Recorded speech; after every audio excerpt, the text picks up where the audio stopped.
In the far reaches of space, Peter Quill finds himself the object of a manhunt after stealing an item coveted by the villainous Ronan, the Accuser. Shall we begin?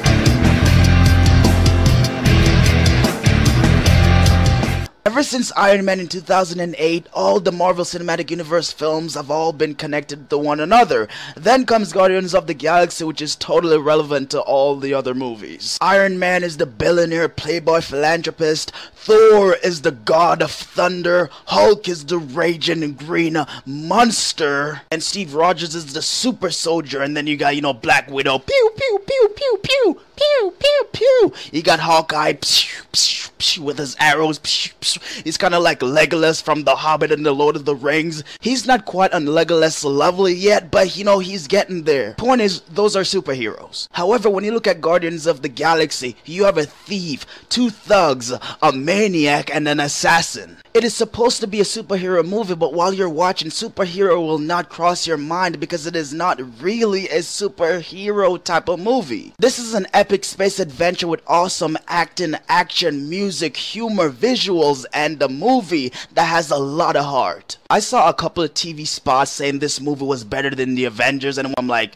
yeah, right. And after seeing the movie, I'm like, is it better? That's up to you to decide, but I will say that this movie is a whole lot more fun than the Avengers, and that's saying a lot. If you're having a baby boy and you're deciding on a name your baby boy Chris, because in 2032 he will star in a Marvel movie. Yes, Marvel got a Chris fetish. Chris Pratt has this witty, charismatic feel about him, and he nailed it as Star-Lord. I actually ended up relating and liking him more than I actually thought I would. And Zoe Saldana is now green. She kicked ass and did really well with what she was given to work with, providing a really strong female role. Dave Batista was the muscle and nowhere, and I mean nowhere near the brains of the team, but he did a really good job and unleashed Drax like only he could. Groot was Groot. Just kidding. Groot was awesomeness, and he seems to have been paying a whole lot of attention to the Hulk because he unleashed the Hulk,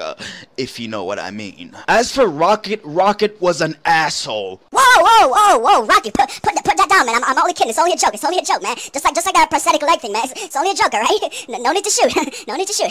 Alright, put that down. Let's talk, man. I'm only kidding. Alright? Oh, God. Shit.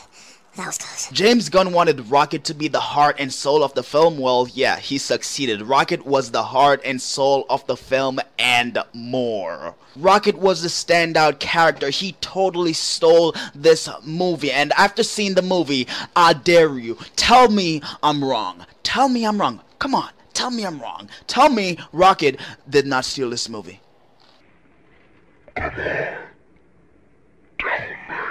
Put all of that together with a pretty effective villain and you have an amazing movie. Overall, Guardians of the Galaxy was more fun than the Avengers with an amazing cast, a whole lot of heart, really good action, and visuals that were out of this world. Literally. Kinda. The story is deep and you can make the case that this is the best Marvel film yet, and so it is an ace.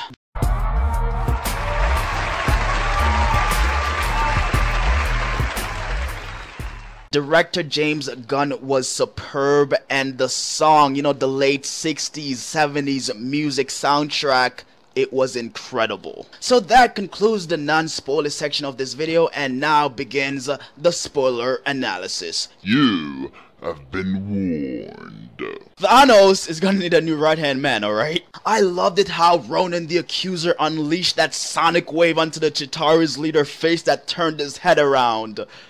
Literally, like, that dude is dead. It was awesome. I wasn't expecting Thanos to turn around or even speak. I was just expecting his presence. We saw his old body with his cool golden armor with his badass voice, and I'm at the edge of my seat like this. Like, this is freaking awesome. Thanos' scene is worth watching over and over again. His presence is so powerful and attractive. You just had to listen to every word he said. I was just like, when he finished talking, I'm like, I had to applaud that because that is Thanos, people. You noticeably see Josh Brolin's face in there with Thanos, just like you can see Mark Ruffalo's face inside of Hulk. And I really love the way they're building up Thanos. Korath called him the most powerful being in the universe. Ronan the Accuser declared that Thanos was next after he crushes Xander. I mean, who the hell does Thanos think he is, calling Ronan the Accuser boy? That was awesome though. Thanos, that dude is scared of no one. He's just sitting on his hovering chair. He could give a crap about who dies, who lives. All he cares about is death.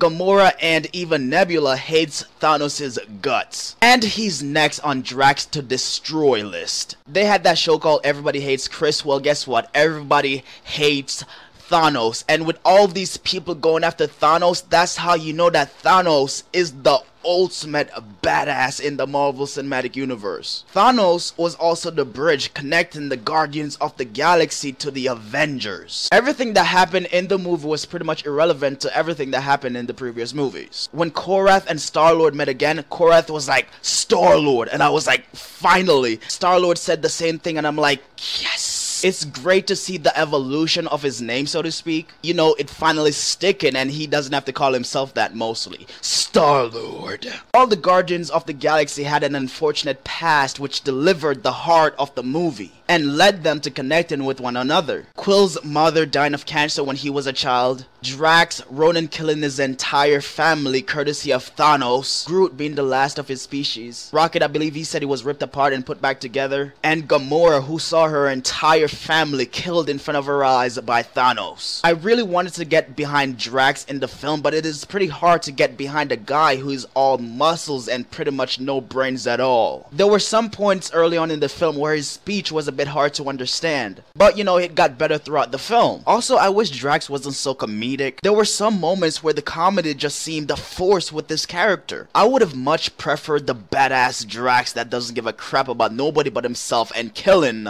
the people responsible for killing his family, which is Thanos and Ronan the Accuser. That Drax, not the Drax that is like Yes!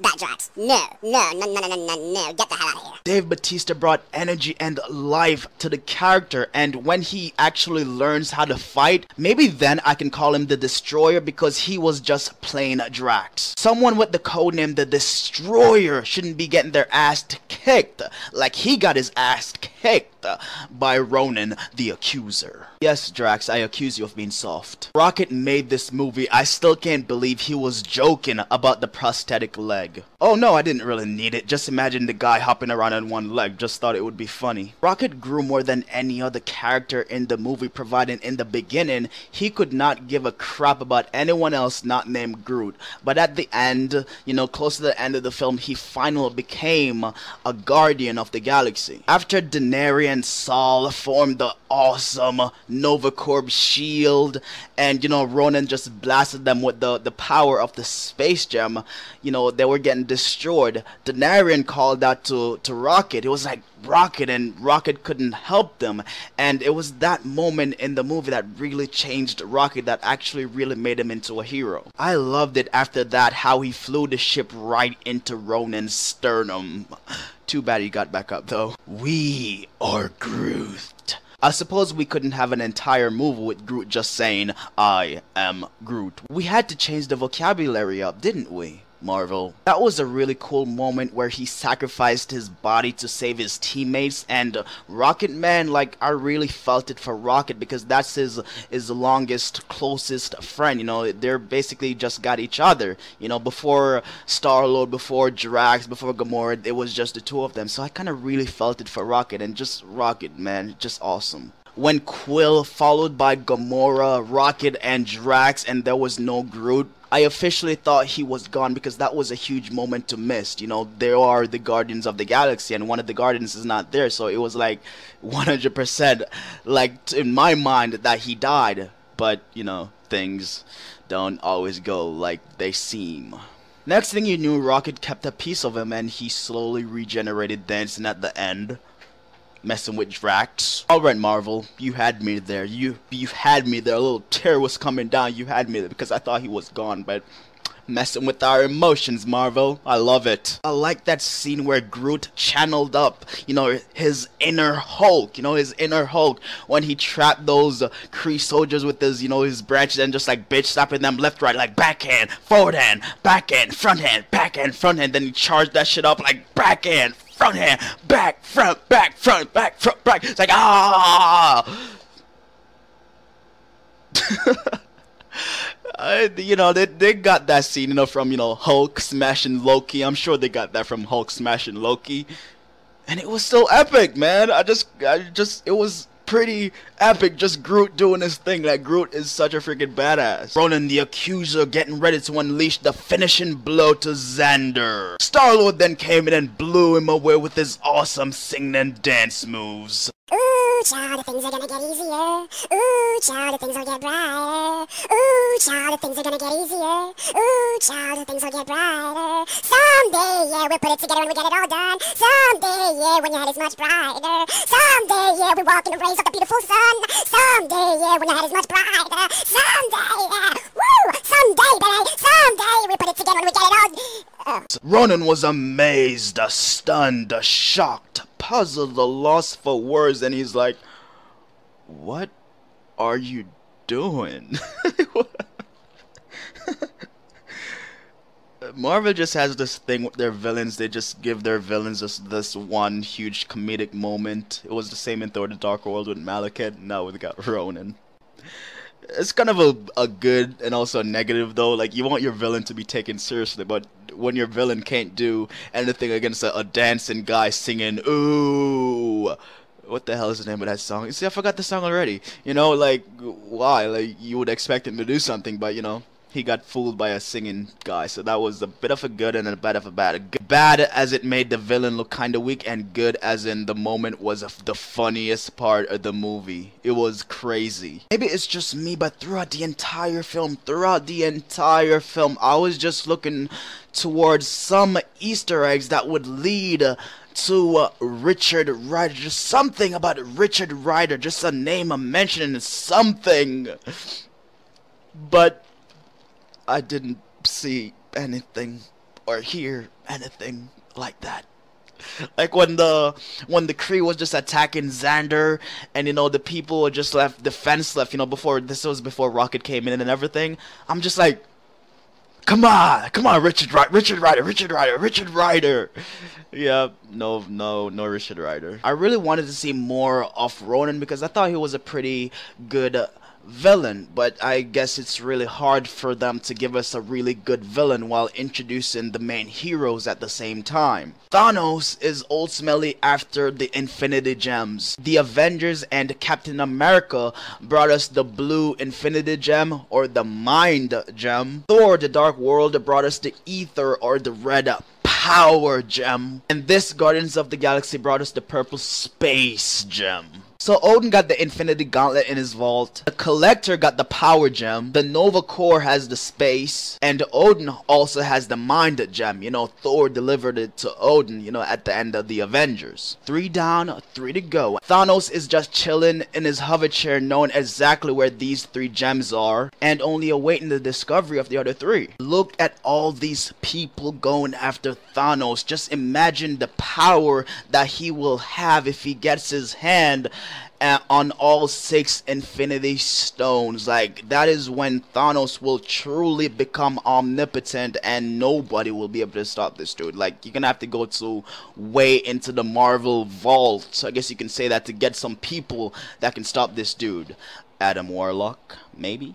Early on in the movie, you saw one of the Dark Elves in the Collector's glass pod. The Collector's assistant, she wanted to be free, you know, she didn't want to be a slave to him, so she grabbed the Space Gem, which triggered an explosion, you know, of the entire building or collection room, whatever you call that. The explosion broke the glass pods. So in the end credit scene, you see the Collector getting up, then the camera shifted to one of the broken pods, and guess who is inside one of the broken pods?